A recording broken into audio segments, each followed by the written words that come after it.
बहुत एंजाइटी हो जाती है। इसका उपाय क्या है? ब्रीदिंग।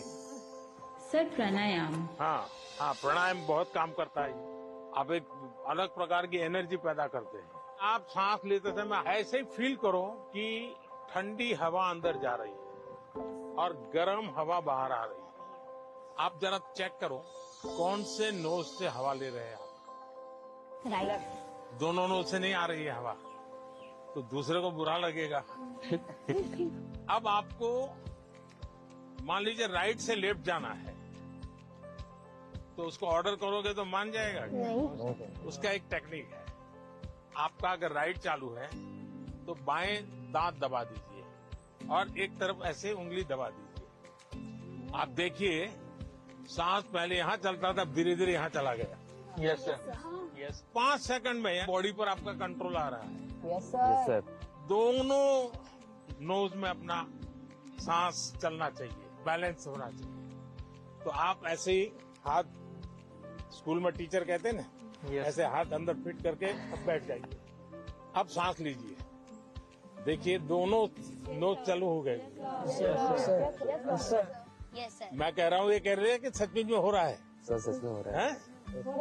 सर जब यहाँ आए तो हमें मेडिटेशन के बारे में बताया, सर हमें बहुत अच्छा लगा और हमारी जो भी घबराहट वगैरह थी सब दूर हो गई। He taught us how to meditate, जिसके वजह से हम हमारे दिमाग को स्ट्रेस फ्री करते हैं हम। He also told us how we can control our breathing. We must also not take that much of stress. He said, whatever that stress it may be, just उन्हें खोल के एंजॉय करो, don't even think about it. अच्छा ऐसा करो, पास में आ जाइए सब।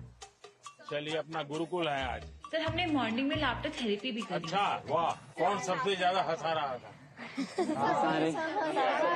क्या सिखाया था? कोई जरा करके दिखाओ मुझे। जाकर के आप परिवार में करवाओगे तो क्या कहेंगे? पागल होकर के आए। एक काम करिए, घर में सबको इकट्ठा करके करिए। इसकी एक खुशी की अपनी एक ताकत होती है और देखिए उसका 3 दिन के अंदर फर्क दिखेगा। घर में वातावरण बदल जाएगा। हमने जब पिछली बार जैसे कि थोड़ा सा पीएम सर स्टेज पे थे, बाकी बच्चे नीचे थे, हमने सोचा वैसा कुछ ही होगा। वैसा नहीं था, जो बिल्कुल फ्रेंड की तरह बात कर रहे थे। मुझे लग ही नहीं रहा था कि इंडिया के प्राइम मिनिस्टर यहाँ हैं। मेरा नाम युक्ता मुखी है सर। कहाँ से है बेटा? छत्तीसगढ़। जी सर। मैं पूछना चाहती हूँ कि हम छोटे छोटे जीत से खुश कैसे रहें, क्योंकि मैं ज्यादा नेगेटिव हो जाती हूँ हर चीज। क्या कारण है? आप खुद ही सोचती हैं कि और लोग कहते हैं इसलिए आप नेगेटिव हो जाती हैं? इतना परसेंटेज मैंने 10वीं में सोचा था कि 95 आ जाएंगे, लेकिन 93 आ गया। 2% कम हो गया, तो उसके में मैं बहुत ही ज्यादा डिप्रेस्ड हो गई थी। देखो बेटे, मैं तो इसको सक्सेस मानूंगा। टारगेट ऐसा होना है जो पहुंच में हो लेकिन पकड़ में न हो। तो पहले तो मैं आपको बधाई देता हूं कि आपने अपनी ताकत से 2 पॉइंट ज्यादा टारगेट रखा। वो बुरा नहीं है।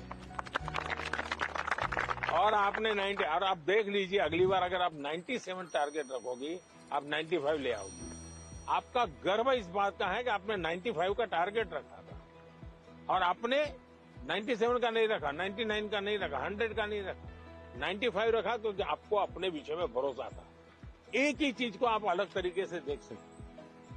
Sir, in the examinations time, the many students fear, sir, about exams, sir, and they did not take care about of the health, sir. पहली बात है कि ये जो मुसीबत है ना, उसका कारण विद्यार्थी कम है। सबसे पहला दोष है उसके परिवार के लोगों का। उसको अच्छा आर्टिस्ट बनना है, बहुत बढ़िया ड्राइंग करता है, लेकिन वो कहते नहीं तुझे इंजीनियर बनना है, डॉक्टर बनना है, और फिर उसमें उसका जीवन हमेशा हमेशा तनाव में रहता है। तो सबसे पहले तो मेरी माँ बाप, परिवारजनों से आग्रह है कि आप अपने संतानों को समझने का प्रयास कीजिए, उनको जानने का प्रयास कीजिए, उनकी इच्छाओं को समझिए, उनकी क्षमताओं को समझिए। उसके अंदर जो क्षमता पड़ी है उसके अनुरूप वो क्या करता है उसको मॉनिटर कीजिए। हो सके तो उसको मदद कीजिए। अगर मान लीजिए उसको खेल कूद में रुचि आपको दिख रहा है तो कहीं खेल स्पर्धा देखने के लिए ले जाइए उसको, देखेगा, मोटिवेट होगा। दूसरा है टीचर्स। स्कूल में टीचर भी ये वातावरण बना देते हैं, जो 4 अच्छे बच्चे होशियार होते हैं, हर बार उनको पुचकारते हैं, बाकियों को बिल्कुल गिनते ही नहीं है, लास्ट बेंच पे बैठो, तेरा काम नहीं है, ये उसको डिप्रेस कर देते हैं। टीचर से भी मेरा आग्रह है कि आप विद्यार्थी के बीच में कोई तुलना मत कीजिए। आप किसी विद्यार्थियों को और विद्यार्थियों के बीच में टोकना मत कीजिए।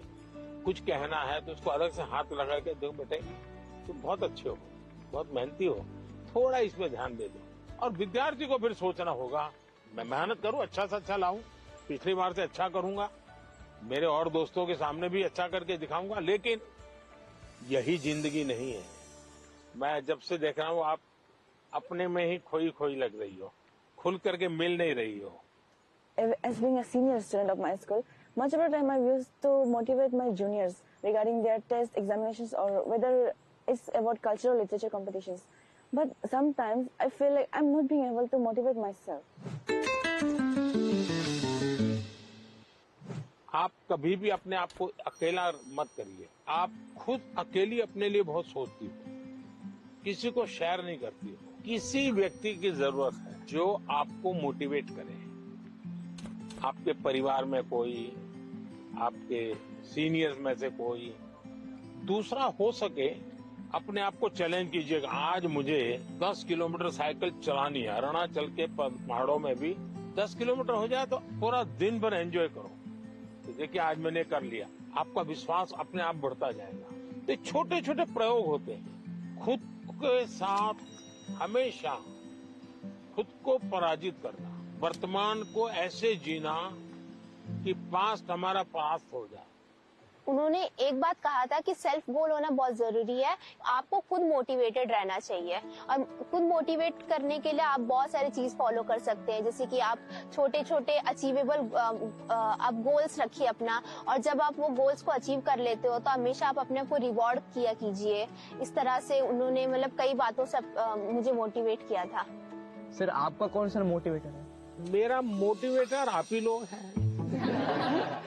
जैसे अजय ने गीत लिखा, परीक्षा पे चर्चा मेरी किताब, तो मैंने भले लिखी, लेकिन कोई अजय है अपने गांव में बैठ करके उसको अपनी कविता में ढाल रहा है। मतलब मुझे लगता है कि मुझे इस काम को ज्यादा करना चाहिए। अगर हम अपने आसपास देखें तो हमारे लिए मोटिवेशन के लिए बहुत चीजें होती है। मनन चिंतन आत्मसात होता है। मतलब बात को पहले सुनते हैं, उसको समझते हैं, वो आत्मसात कर नहीं पाता। आपने सुना, उसके बाद चिंतन किया, तो किस चीज का चिंतन किया? आपने उनके शब्दों का, उनके पाठ का चिंतन किया।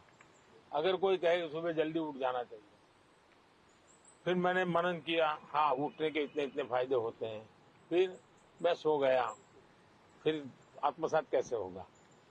मैंने जो सुना उसको मैंने अपने आप को एक लेबोरेटरी बना करके उसको तराशने की कोशिश की।